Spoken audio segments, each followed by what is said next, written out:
Thank you for joining me in a Widow's Grief Share. Today the talk is about choosing to heal. It was not others who were pressuring me to get over my grief. It was me who wanted to get over my grief because I wanted to get on with my life. I did not like who I was becoming. I didn't want to be sad all the time. I wanted to feel joy in my life again. I did not want to continue feeling that my life was meaningless and that my future was bleak. I wanted my life to be meaningful again. I wanted to see some hope for my future, to actually wake up looking forward to the day instead of dreading it. I didn't want to just survive daily living, just going through the motions. I wanted to thrive, to be motivated, and to be excited about living again. I knew from before what it was like to feel that way, and I wanted to feel that way again. Though I knew my life would never be the same, and I wasn't even sure it was possible to be happy again, I did not want to stay where I was. It is easier to give up when life is hard than to make the effort to move forward. Again, you won't be able to heal on your own. You must be willing to ask for and to receive help. It's not just a journey through grief, it's a fight for healing and wholeness.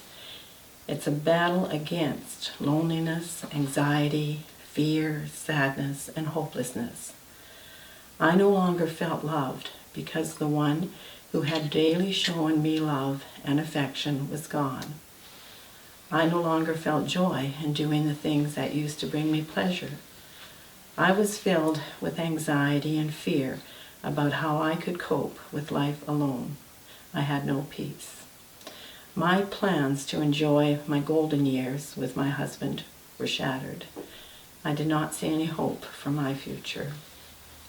In my head, I knew that my husband was not the source of my love, joy, peace, and hope. But I felt like that they had all been removed from my life when he passed away. I wanted them back.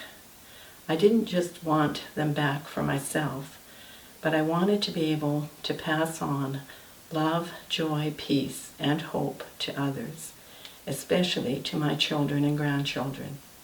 I couldn't pass on or give what I didn't have myself. I definitely did not want to pass on my loneliness, sadness, fear, and hopelessness. I did not want to just exist in my grief. I would have to fight the battle to heal. I wanted to deal with my grief, get well, and go on living life to the full.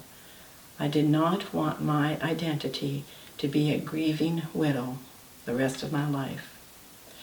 Yes, I am a widow, but I can create a new life. I can never have what I once had, but I can still have a good future. You must go through the grieving process to heal.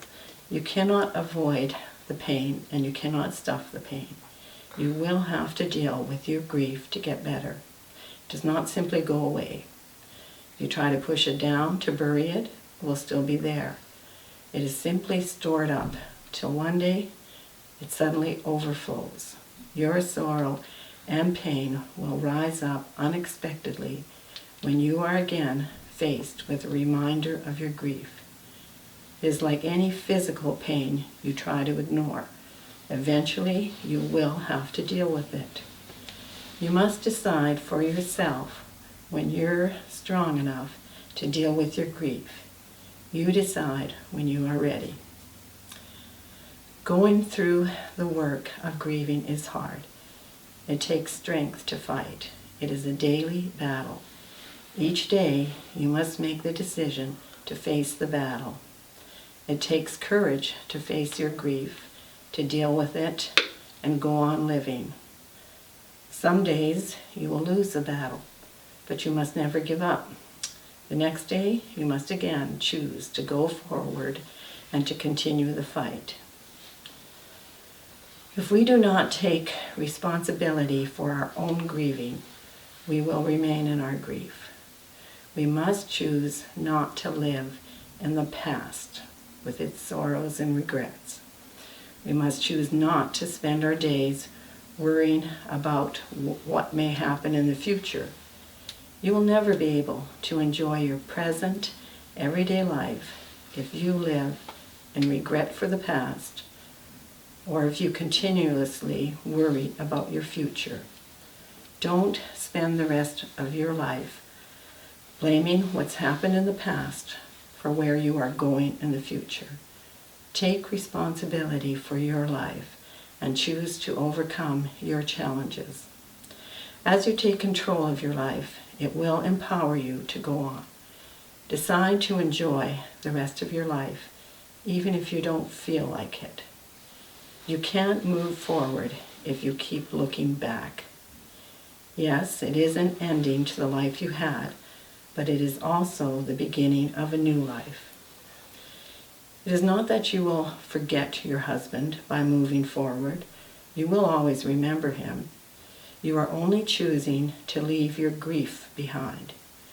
You do not want to remain in your sorrow. It is not what your husband would have wanted.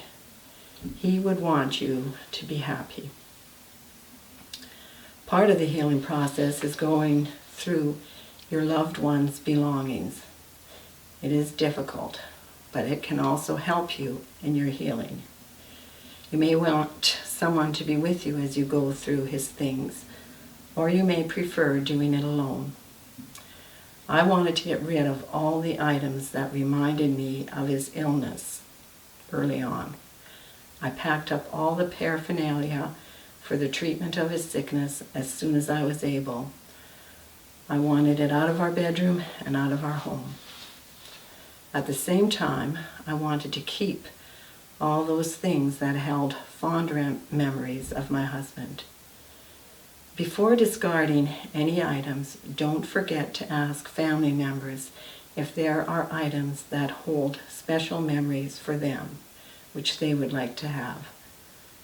Some of the items which I thought held no value were special to others, and they wanted them.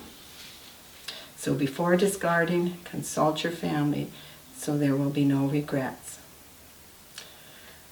I decided to get rid of the memories in my home that made me feel sad and to keep those memories that made me feel happy. Over the months, I was able to recognize which items would trigger sadness. It is part of the healing process to remove those objects that jog bad memories. At the same time, you need to gather those things which remind you of fond memories you have of your husband and which trigger happy feelings. I had no trouble packing up most of the clothing my husband wore. My children each wanted a shirt of his that held fond memories for them. He had a number of work shirts from bus driving, and we had them made into pillows for each of the kids. This is one of his work shirts, and on the back of this, it is engraved, "This is a shirt I used to wear. Hold it close, and I'll always be there. Love, Dad." And we also had some made for some grandchildren, saying, "Love, Opa." During the 8 months after my husband's diagnosis, we spent as much time together as a family as we could. My daughter made a point of taking lots of pictures, and she had these photos put together in albums made at Costco. Each of the children received one of these albums. And this is one of them. And it is filled with memories. It says, "Laughter and family truly are the best medicine." And there are numerous pictures of my husband and family times together. Costco does a great job of making these. Not everyone has the opportunity to do that before their loved one passes away. If you did not have the chance before, you might now want to create an album as a remembrance of your husband. Putting together a scrapbook of all the memories you shared is therapeutic. Writing down all the things you loved about your husband and want to remember about him brings healing. I collected special keepsakes and placed them in a chest, which I put beside our bed. I guess it's my bed now. I didn't realize till later that I had chosen to place the chest where the hospital bed had previously been, the last place I saw my husband alive. Above the chest there is a family picture, a picture of the grandchildren, and a copy of a painting of my husband's laughing face. A friend of my daughter's had painted this picture from the funeral memoriam. I have heard over and over again from those who knew my husband that what they most remember about him is his exuberant laugh. That's how I want to remember him, laughing.